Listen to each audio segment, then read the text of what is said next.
अर्थव्यवस्था के क्षेत्रकों को उत्पादन या कार्य के आधार पर अगर बांटा जाए तो इसमें प्राथमिक क्षेत्रक आ जाएगा, इसमें द्वितीयक क्षेत्रक आ जाएगा, इसमें तृतीयक क्षेत्रक आ जाएगा। अगर इसी अर्थव्यवस्था के क्षेत्र को स्वामित्व के आधार पर बांटा जाए तो इसमें सार्वजनिक क्षेत्रक आ जाएगा, इसमें निजी क्षेत्रक हो जाएगा।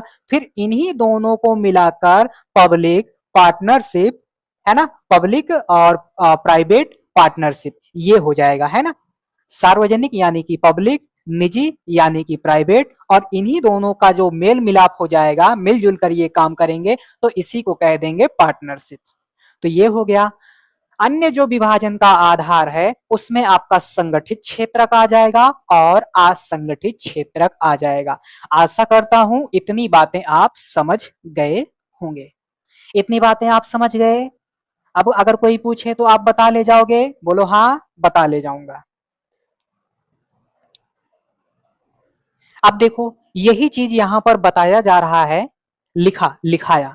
अगर आप मेरी राइटिंग को समझ ना पाए तो आप लिखा लिखाया भी देख सकते हैं। वो मैं लिखता इसलिए हूं ताकि आपको समझा सकूं, चीजें बता सकूं, है ना। तो उत्पादन के आधार पर या कार्य के आधार पर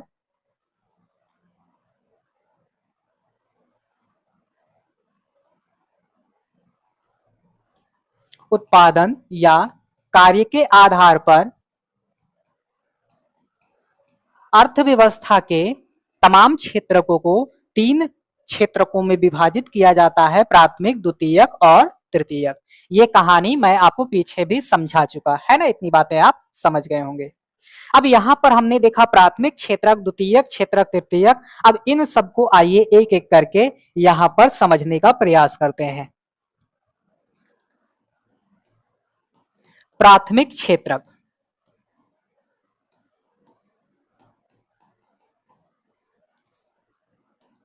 ये प्राथमिक क्षेत्रक क्या होता है? जब हम सीधे प्रकृति से कोई चीज प्राप्त करते हैं तो वह किसमें आता है? वह प्राथमिक क्षेत्र के अंतर्गत आता है। तो प्राथमिक क्षेत्र में आपका क्या हो जाएगा? क्या हो जाएगा? आपका आ जाएगा कृषि, पशुपालन, पशुपालन, और क्या आ जाएगा? वानिकी, और क्या आ जाएगा? खनन, और क्या आ जाएगा? उत्खनन, उत्खनन, और क्या आ जाएगा? आपका आ जाएगा मत्स्य पालन, मछली पालन, मुर्गी पालन, मुर्गी पालन। इतनी बात समझ में आ गई? आपसे यही क्वेश्चन पूछा जाएगा कि प्राथमिक क्षेत्र के अंतर्गत कौन आता है, तो आपको कहना है कृषि, पशुपालन, वानिकी, खनन, उत्खनन, मत्स्य पालन, मुर्गी पालन इत्यादि इत्यादि, यह प्राथमिक क्षेत्र के अंतर्गत आते हैं। और जो व्यक्ति इन क्रियाओं में संलग्न रहेगा वह भी व्यक्ति किस क्षेत्र से संबंधित होगा? प्राथमिक क्षेत्र से संबंधित होगा। अभी आप चाहे लिखो चाहे मत लिखो, अभी आगे आपको सारा चीज लिखा लिखाया मिल जाएगा, इसके लिए भी आप टेंशन मत लीजिए। फिर आपको पता है द्वितीयक क्षेत्रक, कौन सा भैया? द्वितीयक।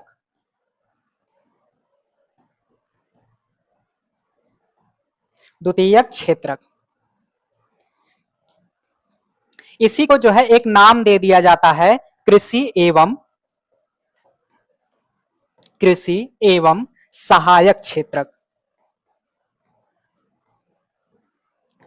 आपसे यह भी क्वेश्चन पूछा जाएगा किसे कृषि एवं सहायक क्षेत्रक के नाम से जाना जाता है, तो आपको कहना है प्राथमिक क्षेत्रक को कृषि एवं सहायक क्षेत्रक के नाम से भी जाना जाता है। फिर आपका आ जाएगा द्वितीयक क्षेत्रक। कौन सा क्षेत्रक आ जाएगा? द्वितीयक क्षेत्रक। द्वितीयक क्षेत्रक में आपको विनिर्माण संबंधित चीजें देखने को मिलेंगी, यानी कि यहां वस्तुओं को बनाया जाएगा, उनका क्या होगा? उत्पादन होगा। जैसे मान लीजिए गन्ना है, गन्ने से क्या बनाया जाएगा? चीनी बनाया जाएगा, गुड़ बनाया जाएगा। मान लीजिए आपके पास गेहूं है तो गेहूं से क्या बनाया जाएगा? बिस्कुट बनाया जाएगा, आटा बनाया जाएगा, उसको पैकेट में भरा जाएगा। समझ में आ रही है बात? आपको यहां पर देखने को मिलेगा कि प्राथमिक क्षेत्र से चीजों को उठाकर यहां उसको निर्मित किया जाता है, उसका निर्माण किया जाता है। समझ में आ गई बात? तो इस क्षेत्र को हम विनिर्माण के अंतर्गत रखते हैं। इसी क्षेत्र को औद्योगिक क्षेत्र के नाम से भी जाना जाता है। किस क्षेत्र के नाम से जाना जाता है भैया? औद्योगिक क्षेत्र के नाम से भी जाना जाता है। औद्योगिक क्षेत्र। समझ में आ गई बात? आपसे यही क्वेश्चन पूछा जाएगा कि विनिर्माण से संबंधित क्षेत्रक है तो आपको कहना है द्वितीयक क्षेत्रक। आपसे क्वेश्चन पूछा जाएगा किस क्षेत्र को औद्योगिक क्षेत्रक के नाम से जाना जाता है तो आपको कहना है द्वितीयक क्षेत्रक। समझ में आ गई बात? आगे बढ़ो। तृतीयक क्षेत्रक।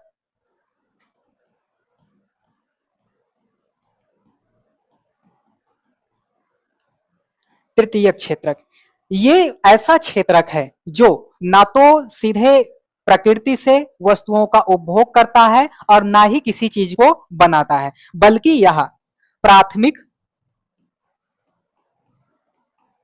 प्राथमिक और द्वितीयक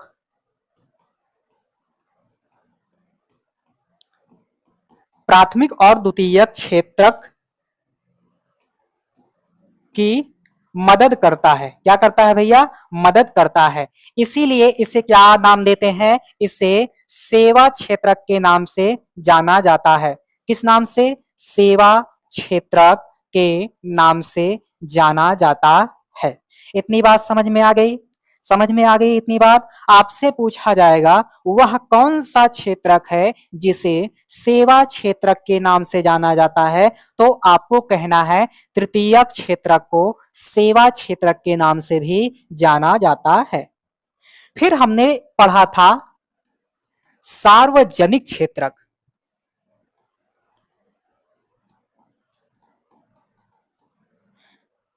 है ना? यही तो हमने देखा था।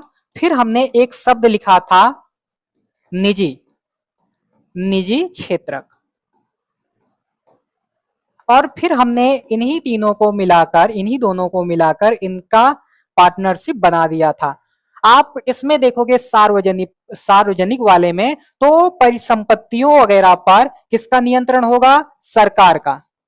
किसका भैया? सरकार का। और जब सरकार की जो चीज है वो चीज किसकी हो जाएगी? जनता की हो जाएगी। इसमें निजी क्षेत्रों की जो है, जो परिसंपत्तियां हैं वो किसके हाथों में होंगी? निजी हाथों में होंगी। समझ में आ रहा है बात? जैसे आप देखोगे सरकारी हॉस्पिटल है, जो सरकारी हॉस्पिटल है वो कौन सा है भैया? सरकार के नियंत्रण में है। सरकार उस पर जो है सारा कुछ देखती है, मैनेजमेंट वगैरह करती है, तो वह किसके लिए है? पब्लिक के लिए है। लेकिन वही कोई निजी अस्पताल है तो वह किसके हाथों में होगा? उसमें जो भी निर्णय वगैरह लिए जाएंगे या उसकी देखरेख वगैरह किसके हाथों में होगा? जो प्राइवेट व्यक्ति होगा उसके हाथों पे। और एक कॉन्सेप्ट और होता है ट्रिपल पी का, पब्लिक प्राइवेट पार्टनरशिप। इसमें जो है सरकार और निजी क्षेत्र मिलकर काम करते हैं, ये भी आपको पता होना चाहिए। फिर हमने बात किया था संगठित और असंगठित।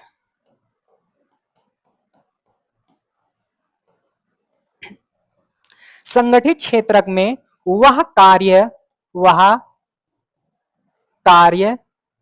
स्थान आते हैं जहां काम करने वाले लोगों का पेंशन, बीमा, चिकित्सा और काफी चीजें जैसे सुख सुविधाएं जहां मिलती हैं वह संगठित क्षेत्र हो जाएगा। जैसे मान लीजिए कोई व्यक्ति इस संगठित क्षेत्र में काम कर रहा है तो उसको पेंशन मिलेगा, उसे छुट्टी मिलेगी,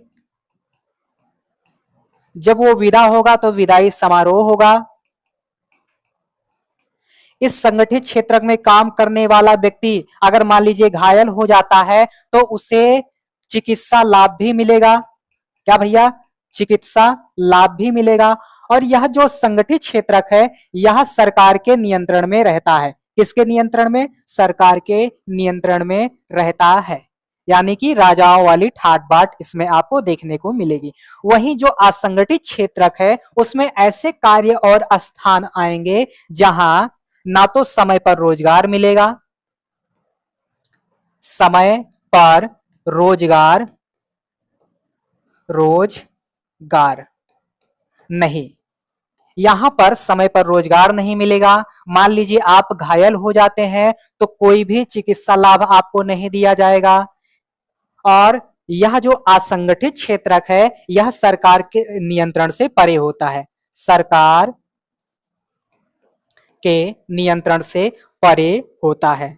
अगर यहां आपको कोई दिक्कत समस्या आ जाती है तो यहां आपकी सुनने वाला कोई भी नहीं है, यहां आपकी सुनने वाला कोई भी नहीं है। यहां जब चाहे मजदूरों को बुलाया जाए और भगा दिया जाए, जब चाहे उन्हें काम पर रख लिया जाए, जब चाहे उन्हें विदा कर दिया जाए, जितना चाहे मजदूरी दिया जाए, जितना चाहे मजदूरी काट लिया जाए। यहाँ आपको भर भर के अच्छी मजदूरी वगैरह सब कुछ मिलेगी, राजाओं वाला ठाट बाट यहाँ देखने को मिलेगा। लेकिन वहीं अगर असंगठित क्षेत्र की बात की जाए तो काफी कुछ इधर उधर आपको देखने को मिल सकता है। तो हमने पूरा पूरा लगभग लगभग अर्थव्यवस्था के क्षेत्रकों को समझ लिया। अब आइए इनसे संबंधित कुछ फैक्ट होंगे उनको एक एक करके देख लेते हैं। प्राथमिक क्षेत्रक, प्राथमिक क्षेत्रक में आप देखोगे जब हम प्राकृतिक संसाधनों का सीधे, कैसा भैया, सीधे उपयोग करते हैं, सीधे उपयोग करते हैं तो वह कौन सा क्षेत्रक हो जाता है? वह हो जाता है प्राथमिक क्षेत्रक। क्या हो जाता है? प्राथमिक क्षेत्रक हो जाता है। परिभाषा आप बदल दीजिए। समझ में आ गई इतनी बात? आगे इसमें लिखा गया है क्योंकि यह उन सभी उत्पादों का आधार है जिन्हें हम क्रमशः निर्मित करते हैं, है ना। जो द्वितीयक क्षेत्रक है उसके लिए आपको पर्याप्त चीजें प्राथमिक क्षेत्रक से मिल जाएंगी, और जब यही नहीं होगा तो निर्माण कैसे होगा, है ना। बात समझ में आ रही है? तो ये आप देख सकते हो, इसीलिए हम इसे कृषि एवं सहायक क्षेत्रक कहते हैं। ये बात आप नोट कर लीजिए, ये बात भैया आप नोट कर लीजिए, ये तुरंत नोट कीजिए। ये क्वेश्चन आपसे पूछा जा सकता है और यह आपसे परिभाषा भी पूछी जा सकती है कि जब हम सीधे प्रकृति से किसी वस्तु को प्राप्त करते हैं, किसी भी चीज को ग्रहण करते हैं तो वह किस क्षेत्र के अंतर्गत आता है? तो आपको कहना है प्राथमिक क्षेत्र के अंतर्गत आता है। और प्राथमिक क्षेत्र को किस नाम से जाना जाता है? तो कृषि एवं सहायक क्षेत्र के नाम से जाना जाता है। आशा करता हूं इतनी बातें आप समझ गए होंगे। प्राथमिक क्षेत्र के अंतर्गत आपका कृषि आ जाएगा, वानिकी आ जाएगा, यानी कि हम काफी चीजें वनों से प्राप्त करते हैं। इसी में आपका पशुपालन, मत्स्य पालन, मुर्गी पालन, डेयरी, खनन एवं उत्खनन से संबंधित सारी चीजें आ जाएंगी। अब मान लीजिए कोई व्यक्ति कृषि कर रहा है, कोई व्यक्ति कृषक है, तो किस में आएगा? प्राथमिक क्षेत्रक में आएगा, वानिकी। मान लीजिए कोई व्यक्ति जंगलों से कोई जड़ी बूटी वगैरह प्राप्त कर रहा है तो वह किस में आएगा? प्राथमिक में आएगा। मान लीजिए कोई व्यक्ति पशुपालन कर रहा है तो किस में आएगा? प्राथमिक क्षेत्रक में। मत्स्य पालन कर रहा है तो किस में आएगा? प्राथमिक में। मुर्गी पालन, डेयरी, खनन, उत्खनन, ये सब चीजें जो कर रहा है वो किस में आएगा? आपका प्राथमिक में आ जाएगा। तो आपको इसी से संबंधित व्यक्ति भी यहीं पर जान लेना है।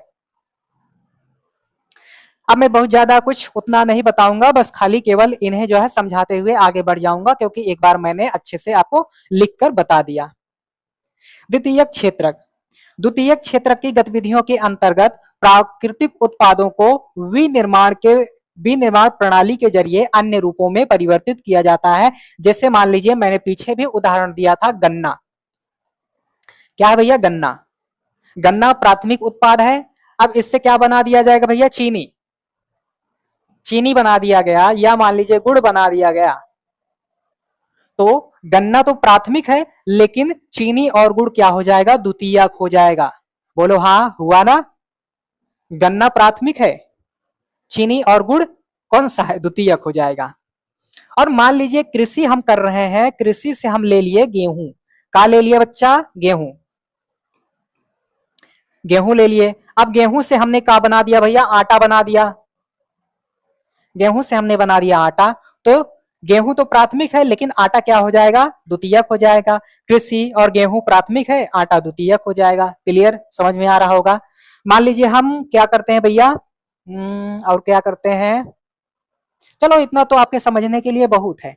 तो ऐसे ही आपको समझना है, जहां भी आपको निर्माण या बनाना शब्द दिख जाए तो समझ जाना किसकी बात हो रही है, द्वितीयक क्षेत्रक की बात हो रही है, क्योंकि यहां निर्माण या बनाना शब्द आपको दिख जाएंगे। क्लियर।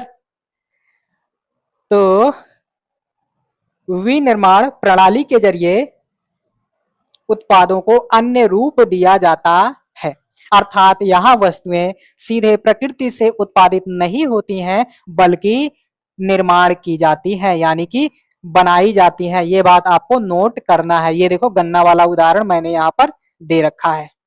यह प्रक्रिया किसी कारखाने, किसी कार्यशाला या घर में हो सकती है, इसीलिए हम इसे औद्योगिक क्षेत्र के नाम से भी जानते हैं। तो यह भी क्वेश्चन आपसे पूछा जाएगा। क्या पूछा जाएगा, यह भी क्वेश्चन आपसे पूछा जाएगा। आपसे कहा जाएगा चीनी निर्माण, चीनी बनाना किस क्षेत्र के अंतर्गत आएगा, सेकंड में। विनिर्माण किससे संबंधित है, द्वितीयक में। किससे, द्वितीयक में। अगर पीछे मैंने कुछ और बोल दिया हो तो उसके लिए क्षमा चाहता हूं, है ना। विनिर्माण द्वितीयक में। औद्योगिक क्षेत्र किसे कहते हैं, द्वितीयक को कहते हैं। तो ये सारी बातें आपको पता होनी चाहिए, और इसी से संबंधित क्वेश्चन भी आपके तीसरे पेपर में पूछा जाना है। फिर आगे बढ़ो भैया। ये गतिविधियां स्वतः वस्तुओं का उत्पादन नहीं करती, ये लाइन आप नोट कर लीजिए, बल्कि उत्पादन प्रक्रिया में क्या करती हैं भैया, सहयोग और मदद करती हैं। इसीलिए हम इसे क्या नाम देते हैं, इसीलिए हम इसे सेवा क्षेत्र का भी नाम देते हैं। ये खुद से ना तो किसी चीज को उत्पादित करती हैं, ना तो सीधे प्रकृति से किसी चीज को प्राप्त करती हैं, बल्कि ये क्या करती हैं, द्वितीयक और प्राथमिक क्षेत्र में सहयोग देती हैं। और वह सहयोग कैसा होता है भैया, तो वह होता है ट्रकों और ट्रेनों में लादकर परिवहन करना, है ना। और अगर आपसे पूछा जाए तृतीयक क्षेत्र के अंतर्गत क्या क्या आ जाएगा, तो आपका व्यापार हो जाएगा, परिवहन आ जाएगा, भंडारण हो जाएगा, संचार हो जाएगा, बैंकिंग, बीमा, शिक्षा, स्वास्थ्य, परिवहन इत्यादि। ये सारे किस क्षेत्र के अंतर्गत आएंगे, तो ये आपके आ जाएंगे तीसरे क्षेत्र के अंतर्गत, तृतीयक क्षेत्र के अंतर्गत। आशा करता हूं इतनी बातें आप समझ गए होंगे, है ना। आप समझ गए होंगे। देख लीजिएगा एक बार, ये आपको दिया गया है, यहां दिया गया है प्याज और मटर। क्या भैया, प्याज और मटर।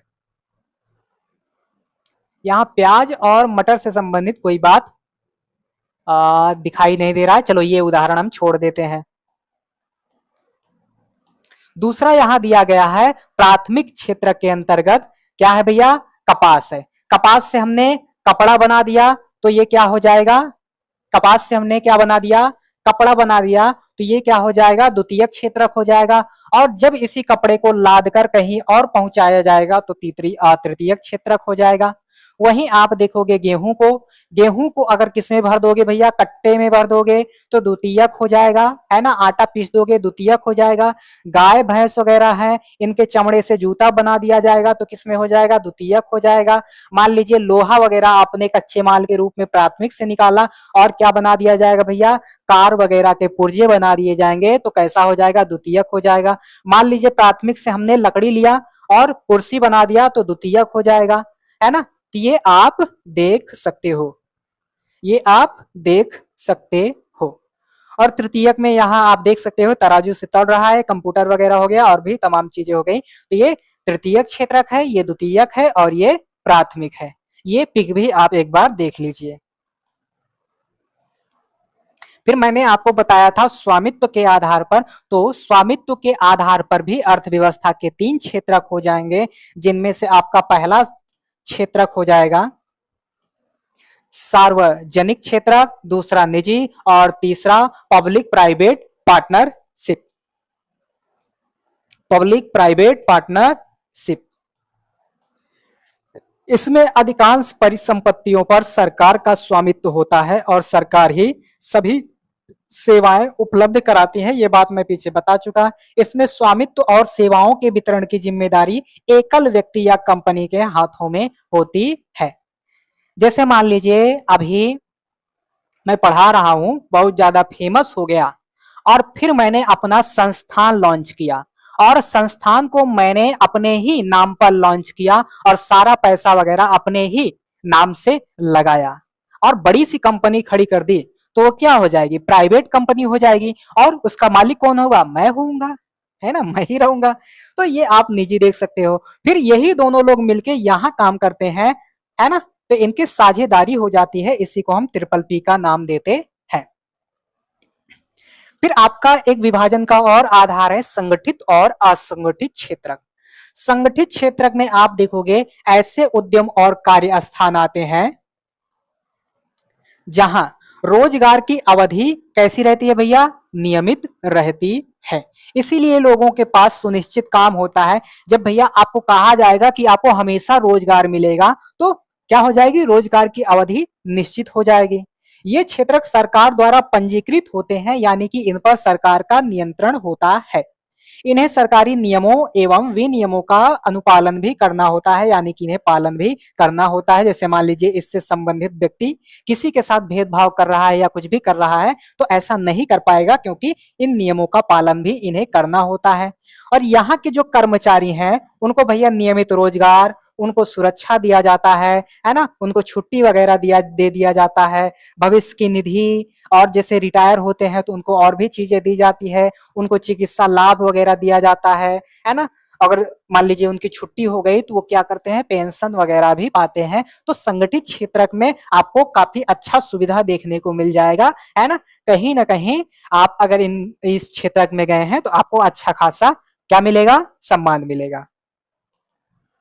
वहीं अगर सेकंड असंगठित क्षेत्र के बारे में बात करें तो इसमें अधिकांश,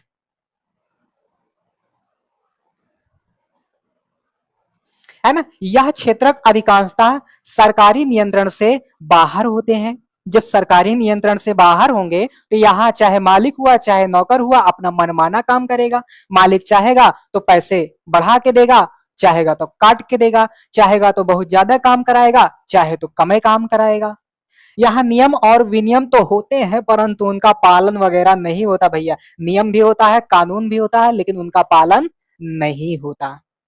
यहाँ आपको छुट्टी वगैरह की कोई भी गुंजाइश नहीं मिलेगी। यहाँ आपको छुट्टी अवकाश वगैरह बिल्कुल भी नहीं। यहाँ अगर आपको काम करते हुए कोई दिक्कत आ जाती है, कोई समस्या आ जाती है, तो आपको चिकित्सा लाभ भी नहीं दिया जाएगा। यहाँ आपको पेंशन भी नहीं दिया जाएगा, है ना, इत्यादि का कोई प्रावधान नहीं होता। रोजगार की भी सुरक्षित व्यवस्था नहीं होती।